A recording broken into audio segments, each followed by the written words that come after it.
नुसल्ली व नुसल्लिम अला रसूलिल करीम अम्मा बाद फ़ऊज़ु बिल्लाहि मिनश शैतानिर रजीम बिस्मिल्लाहिर रहमानिर रहीम मन युतिल हिकमता फ़क़द ऊतिया खैरन कसीरा सदक़ल्लाह।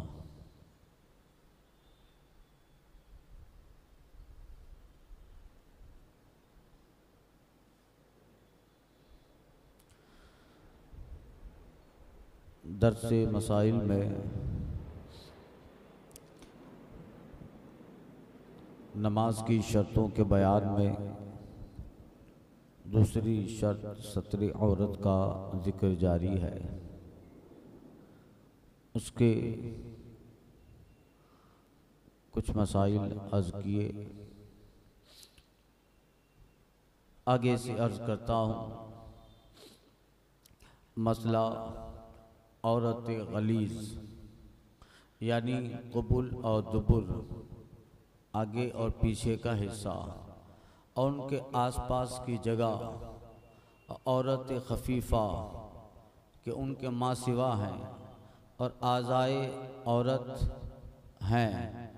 इस हुक्म में सब बराबर हैं गिल्ज़त खिफ़्फ़त बेतबार हुर्मत नज़र के कि गलीज़ा की तरफ देखना ज़्यादा हराम है।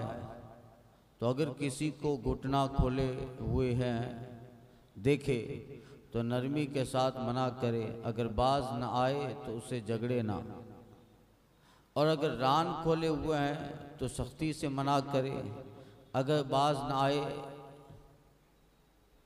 तो उससे झगड़ा ना करे, तो सख्ती से मना करे, अगर बाज नहीं आया तो मारे नहीं। और अगर औरत गलीज़ा खोले हैं तो जो मारने पे कादिर हो बाप और हाकिम वो मारे। हालांकि मर्द का वो हिस्सा छुपाना फ़र्ज़ है, सत्र में दाखिल है रान, और औरत की रान भी सत्र में दाखिल है, मगर फरमाया बएतबार हुर्मत नज़र के मर्द का वो हिस्सा अगर रान खोले हैं तो झगड़ा ना करे, छुपाने का हुक्म दे के भाई छुपा ले। मगर औरत अगर रान खोले है तो फिर उस पर सख्ती करे, इसलिए कि बहुरमत नज़र के उसकी तरफ देखना ज़्यादा शदीद है, औरत के रान की तरफ देखना। तो अगर उसका बाप वगैरह हो तो उसको मारे, मना करे।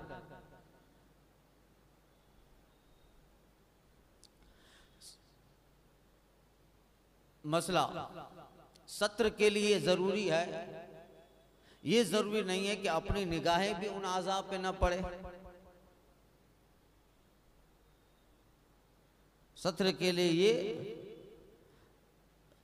ज़रूरी नहीं है कि अपनी निगाह भी उन आज़ा पे न पड़े। तो अगर किसी ने सिर्फ लंबा कुर्ता पहना और उसका गिरेबान खुला है कि अगर गिरेबान को नज़र करे तो आज़ा दिखाई देते ही नमाज हो जाएगी, अपनी खुद की नज़र करे तो नमाज हो जाएगी। अगर बिलकस्त उधर नज़र करना, अगरचे बिलकस्त उसके उधर नज़र करना मकरूह है, जानबूझकर अगर लंबा कुर्ता पहना है और जानबूझकर अपनी सत्र देख रहा है तो ये उसके लिए मकरूह है, बिलकस्त बिल इरादा अगर ऐसा करे।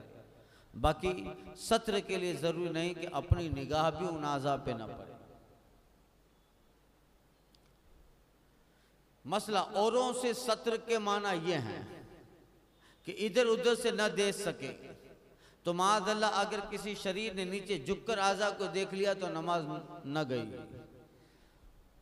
औरों के लिए सत्र का माना यह है कि कोई दूसरा आदमी उसके बदन के उस हिस्से को देख न सके, सत्र में छुपा हुआ हो, ये है, ये सत्र का माना औरों के लिए है। तो अगर कोई नमाज पढ़ रहा है लुंगी पहन के, तहबंद पहन के मान लो, और माज़अल्लाह किसी शरीर ने उससे झुककर लुंगी के अंदर से देख लिया तो इसकी नमाज में फ़र्क नहीं पड़ेगा। ये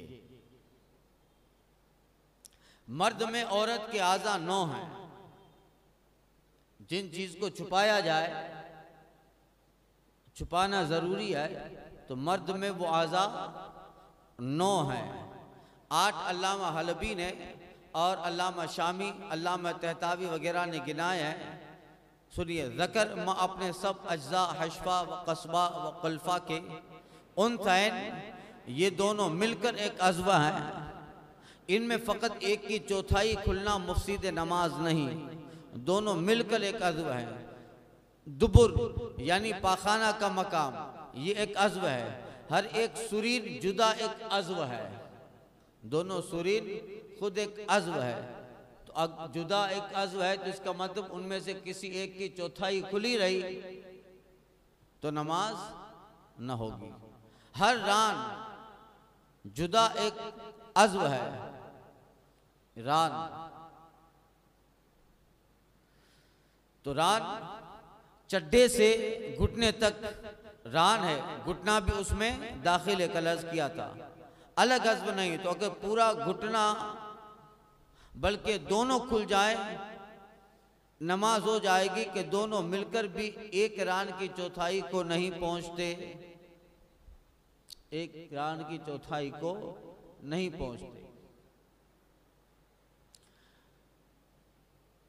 कल के बयान में मसला अर्ज किया चौथाई का। नाफ के नीचे से अज़्व तनासुल की जड़ तक और उसकी सिद में पुश्त की तरफ और दोनों करवटों की जानिब सब मिलकर एक औरत है, यानी एक अज़्व है। आला हज़रत मुजद्दिद महत हादिरा रज़ी अल्लाह ताला ने तहकीक फरमाई कि दुबुर और उनसैन के दरमियान की जगह भी एक मुस्तकिल औरत है। दुबुर और उनसैन, इन दोनों के बीच में जो जगह है वो भी एक औरत है, यानी वो भी सत्र का एक हिस्सा है। और इन आज़ा का शुमार और उनके तमाम अहकामात को आपने 4 शेर में जमा फरमाया। कहते सत्र औरत बमंजिल बमर्द न अज़्व अस्त अज तह नाफ ता तह जानू हरचे रुबश बकद्र रुकन कशवत या कशौदी मैं नमाज मजो ज़करो उनसैन व हल्क़ाए पस दो सुरीन हर फ़खिज़ बजानु ऊ ज़ाहिर अफजल उनसैन व दुबुर बाकी ज़ेर नाफ अज हर सू। ये आपने फारसी के एक शेर में जिक्र किया।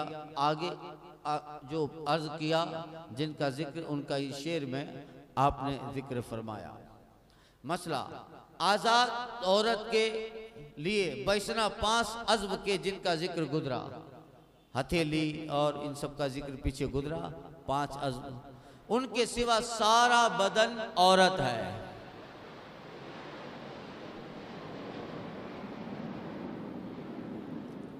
उसके सिवा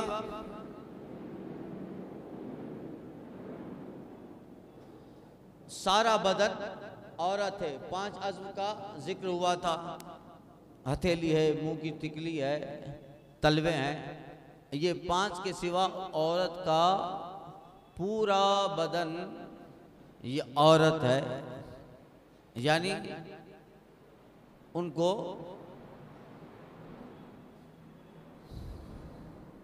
दुरूद शरीफ पढ़िए। अल्लाह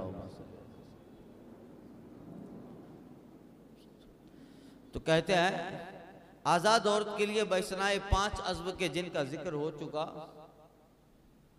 कहाँ जिक्र हुआ था? पीछे मसले में जिक्र हुआ था। उसके अलावा सारा बदन औरत है और वो 30 आज़ा हैं। कितने? 30 आज़ा हैं जिस्म के जो औरत हैं, यानी उनका छुपाना सत्र में दाखिल है। आज़ाद औरत के लिए वो सत्र में तो एक एक करके गिनाया है, ऐसे ही पढ़ता हूं, सुन लीजिए। वो 30 आज़ा पे मुश्तमिल है कि उनमें से किसी की भी चौथाई खुल जाएगी नमाज में तो वही हुक्म है जो ऊपर बयान हुआ। सर यानी पेशानी के ऊपर से शुरू गर्दन तक और एक कान की लौ से दूसरे कान की लौ तक, यानी आदतन जितनी जगह बाल जमते हैं। दूसरा, बाल जो लटके हुए हों दोनों। तीसरा, दोनों कान। चौथा, दोनों कान और गर्दन। दोनों कान, ये 3 और 4। और 5वां गर्दन, उसमें गला भी दाखिल है। ये सत्र है, ये गला भी। और दोनों शाने, दोनों बाजू, उनमें कोहनियाँ भी दाखिल हैं, दोनों कलाइयाँ, यानी ये सब औरत हैं, यानी सत्र हैं। इनमें अगर कोई अज़्व नमाज में चौथाई के बराबर खुला रहा तो नमाज न होगी। दोनों कलाइयाँ यानी कोहनी के बाद से गट्टों तक, ये गोनी के बाद से गट्टों के नीचे तक, हथेली तो नहीं है ना, पीछे गुदरा, 5 अज़्व में हथेली है, हथेली नहीं है, दोनों हाथ की हथेली और दोनों पांव के तलवे, मुंह की टिकली। ये कोहनी के बाद से गट्टों के नीचे तक सीना यानी गले के जोड़ से लेकर पिस्तान की हद्दे ज़ेरी नीचे हिस्से तक, दोनों की पुश्त, दोनों पिस्ताने जबकि अच्छी तरह उठ चुकी हों, अगर बिल्कुल न उठी हों या खफीफ उभरी हों कि सीना से जुदा अज़्व की हैअत पैदा न हुई हो, तो वो सीना के ताबे हैं, जुदा अज़्व नहीं है। पहली सूरत में भी उनके दरमियान की जगह सीना ही में दाखिल है, जुदा अज़्व नहीं। पेट यानी सीना की हद्दे मज़गूर से नाफ के किनारा ज़ीरी तक औरत है, यानी नाफ का भी पेट में शुमार है। पीठ यानी पीछे की जानिब सीना के मुकाबिल में कमर तक, दोनों शानों में जो बीच में जगह है, बगल के नीचे सीना के ज़ीरी तक, दोनों करवटों में जो जगह है उसका अगला हिस्सा सीना में है और पिछला शानों में या पीठ में शामिल है, और उसके बाद से दोनों करवटों में कमर तक जो जगह है उसका अगला हिस्सा पेट में और पिछला पीठ में दाखिल है। दोनों सुरीन, फर्ज और दुबुर, दोनों राने, घुटने भी उनमें दाखिल हैं। नाफ के नीचे पैरों उसके मुत्तसिल जो जगह है उनके मुकाबिल पुश्त की जानिब सब मिलकर एक अज़्व है, एक औरत है। दोनों पिंडलियां टखनों समेत, दोनों तलवे और बाज ने पुश्ते दस्त और तलवों को औरत में दाखिल नहीं किया। तो ये 30 ऐसी जगह हैं कि उनमें से अगर कोई भी चीज़ नमाज में चौथाई के बराबर खुली रही तो नमाज न होगी, यानी पूरा बदन आ गया, समझे। औरत का चेहरा अगरचे औरत नहीं मगर बवजह फितना गैर महरम के सामने खोलना मना है, वो उसमें दाखिल नहीं है, सत्र में दाखिल नहीं है। अगर सत्र में दाखिल होता तो फिर उसको छुपा के नमाज पढ़ी जाती। तो औरत का चेहरा सत्र में दाखिल नहीं है, मगर फितना की वजह से उसको अलावा नमाज में गैर महरम के सामने खोलना मना है। मसला अगर किसी मर्द के पास सत्र के लिए जायज कपड़ा ना हो और रेशमी कपड़ा है तो फर्ज है कि उसी से सत्र करे, उसी में नमाज पढ़े। अलबत्ता और कपड़ा होते हुए मर्द को रेशम कपड़ा पहनना हराम है, और कपड़ा होते हुए रेशम का कपड़ा पहनना हराम है, और इसमें नमाज मकरूह तहरीमी है, नमाज दोहरानी पड़ेगी। मसला कोई शख्स बरहना अगर अपना सारा जिस्म मां सर के किसी एक कपड़े में छुपा कर नमाज पढ़े, नमाज ना होगी। बिल्कुल बरहना है, नंगा है, तो अगर कोई शख्स बरहना अगर अपना सारा जिस्म मां सर के छुपा कर किसी एक ही कपड़े में छुपा कर नमाज पढ़े तो नमाज ना हुई, अगर सर उससे बाहर निकाले तो नमाज हो जाएगी। सर उससे बाहर निकाले तो नमाज, जैसे बड़ा कपड़ा बड़ी चादर थी सर पे रख दिया, पूरा जिस्म ढक गया तो नमाज न हो। हाँ, अगर सर खुला रहा, बीच में से बड़ा होल कर दिया और चादर पहन ली तो नमाज हो जाएगी। इबादत में मुंह ढांपना मजूसियों का तरीका है। इसी पे जो है वो मास्क का जो मसला आया था, तो मास्क पहन के नमाज पढ़ते हैं, उस पर फिर सेमिनार हुआ तो जो कि उस वक्त हालात ऐसे थे कि उसको जो है उस सिचुएशन के लिए जायज़ कर दिया, मगर बिला वजह मुंह छुपा के नमाज पढ़ना ये तरीक़े मजूस है, मजूसियों का तरीका है। वो नहीं पहने रहते हर वक्त। तो अगर कोई शख्स बरहना अपना पूरा जिस्म माँ सर के किसी ऐसे कपड़े से छुपा के नमाज पढ़े तो नमाज ना होगी, और अगर सर उससे बाहर निकल आ रहा तो नमाज हो जाएगी। मसला, किसी के पास बिल्कुल कपड़ा नहीं तो बैठ के नमाज पढ़े, बिल्कुल कपड़ा ही नहीं है तो बैठ के नमाज पढ़े, दिन हो या रात, घर में हो या मैदान में, खा वैसे बैठे जैसे नमाज में बैठते हैं, यानी मर्द मर्दों की तरह, औरत औरतों की तरह, या पांव फैलाकर, और औरत गलीजा पे हाथ रखकर, अपने आज़ा जो गलीजा हैं उन पे हाथ रखकर, यानी हाथ रख, ये बेहतर है कि रुकू और सुजूद की जगह इशारा करे, रुकू और सुजूद की तरह इशारा करे, और ये इशारा रुकू और सुजूद से उसके लिए अफजल है, और ये बैठकर नमाज पढ़ना उसके लिए खड़े होने से नमाज पढ़ने से अफजल है। चूंकि कपड़ा ही नहीं है तो अब इस सिचुएशन में जब बिल्कुल कपड़ा नहीं है, नंगे नमाज पढ़ रहा है, तो उस वक्त बैठ कर नमाज पढ़ना खड़ी होकर नमाज पढ़ने से बेहतर है। खा कयाम में रुकू और सुजूद के लिए इशारा करे या रुकू सुजूद करे। ऐसा शख्स बरहाना नमाज पढ़ रहा था, किसी ने आरियतन उसको कपड़ा दे दिया या मुबाह कर दिया, नमाज जाती रही, कपड़ा पहन के सिरे से नमाज पढ़े। अब ऐसा शख्स बैठ के नमाज पढ़ रहा था, नंगा नमाज पढ़ रहा था, कपड़ा था ही नहीं, तो जो मसला हुआ, नमाज पढ़ रहा था, एक रकात हो गई, एक रकात के बाद किसी ने उसको आरियतन कपड़ा दे दिया या कपड़ा मुबाह कर दिया कि लो भाई कपड़ा तेरे लिए मुबाह है, तो उसकी नमाज टूट गई, उसकी नमाज टूट गई। दौरान नमाज कपड़े पे कब्जा आ गया, कपड़ा मिल गया। ये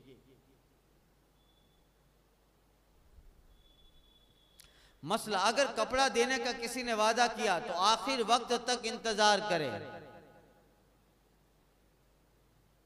नमाज के आखिर वक्त तक इंतजार करे, जब देखे कि नमाज जाती रहेगी तो बरहाना पढ़ ले, तो बरहाना पढ़ ले।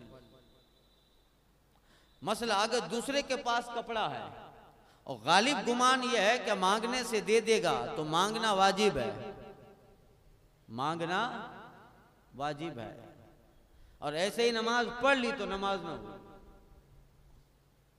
नमाज ना हुई, वाजिब। मांग सकता था, गुमान गालिब है कि दे देगा, मगर नहीं मांगा। अगर कपड़ा मोल मिलता है, जैसे पीछे मसला गुजरा था, वजू के लिए पानी मोल मिलता है दूसरे हिस्से, अगर कपड़ा मोल मिलता है और उसके पास दाम हाजत असलिया से जायद है, हाजत असलिया से दाम ज्यादा हैं उसके पास, तो इतने दाम मांगना जो जायद, जो अंदाजा करने, हाँ, और उसके पास दाम हाजत असलिया से जायद है, तो अगर इतने दाम मांगता जो अंदाजा करने वालों के अंदाजे से बाहर न हो तो खरीदना वाजिब है, खरीदना उसके लिए वाजिब है। यूं ही अगर उधार देने पे राजी हो, जब भी खरीदना वाजिब हो जाता है, जब उधार दे रहा है बाद में दे देना तो खरीदने वाजिब है। दो तीन मसले हैं तो ये पूरी शर्त पूरी हो जाए। दूसरी मसला, अगर उसके पास ऐसा कपड़ा है कि पूरा नजीस है तो नमाज में उसे न पहने, और अगर चौथाई पाक है, एक चौथाई पाक है कपड़े की, तो वाजिब है कि उसे पहन कर नमाज पढ़े, बरहना नमाज जायज़ नहीं। ये सब उस वक्त है कि ऐसी चीज़ नहीं है कि कपड़ा पाक कर सके या उसकी नजासत कदरे माने से कम कर सके, वरना वाजिब होगा कि पाक करे या तकलील नजासत करे, कम से कम उसको कम ही कर दे। मसला, चंद शख्स बरहना है तो तन्हा तन्हा दूर दूर नमाज पढ़े। पूरी जमात बरहना है तो तन्हा तन्हा दूर दूर नमाज पढ़े। अगर जमात की तो इमाम बीच में खड़ा होगा, इमाम आगे ना खड़ा हो, वहीं सफ में ही खड़ा हो, ताकि उसकी सत्र पर मुक्तदियों की नजर न पड़े। ऐसी सिचुएशन नहीं आ सकती या कभी आ जाए, मगर हमारे बुजुर्गों के एहसानात कितने हैं कि देखिए, जो वहमो गुमान में नहीं आ सकते हैं वो भी कुरान और हदीस से जिक्र दे दिया कि अगर पूरी दुनिया में किसी एक के साथ भी कभी मसला आ जाए तो परेशान ना हो, उनके लिए भी हमने हुक्म लिख दिया है, उनके लिए भी हुक्म लिखा है। मसला अगर बरहाना शख्स को चटाई या बिछौना मिल जाए तो उसी से सत्र करे, नंगा ना पड़े। चटाई मिल गई तो चटाई ही लपेट ले, बिछौना लपेट ले। यही जो है घास या पत्तों से सत्र कर सकता है तो उससे करे। मसला अगर पूरे सत्र के लिए कपड़ा नहीं है और इतना है कि बाज का सत्र हो जाएगा तो उससे सत्र वाजिब है। और उस कपड़े से औरत ते गलीजा यानी कुबूल और दुबुर को छुपाए, और इतना हो कि एक ही छुपा सकता है तो एक ही छुपाए, जो छुप सकता हो वो पहले छुपाए। जिसने ऐसी मजबूरी में बरहना नमाज पढ़ी, कपड़ा था ही नहीं, तो बाद नमाज कपड़ा मिलने पर नमाज पर यादा नहीं, नमाज हो गई। मजबूरी थी, नमाज पढ़ ली, कपड़ा था ही नहीं, मगर उसके बाद फिर किसी ने कपड़ा दे दिया और वक्त बाकी है तो फिर कहा नमाज का यादा नहीं। मसला अगर सत्र का कपड़ा या उसके पाक करने की चीज न मिलना बंदों के जानिब से है तो नमाज पढ़े फिर यादा करे। सत्र का कपड़ा या उसके पाक करने की कोई चीज नहीं मिलती, मगर ये न मिलना किसी बंदे की जानिब से है, क्या ये न मिलना बंदों की जानिब से हो तो फिर नमाज पढ़ ले, फिर उस नमाज का इयादा कर ले, वो नमाज वाजिबुल इयादा है। यहाँ दूसरी शर्त मुकम्मल हुई, आगे नमाज की तीसरी शर्त इस्तिक़बाल क़िबला। इंशाअल्लाह आइंदा के दर्स में अल-फातिहा।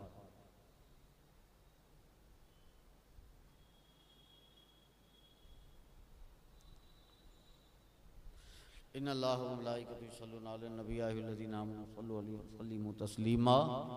मस्सल्ली अला सय्यिदिना मुहम्मदिन व आलिहि व स्वहबिहि अजमईन बिरहमतिका।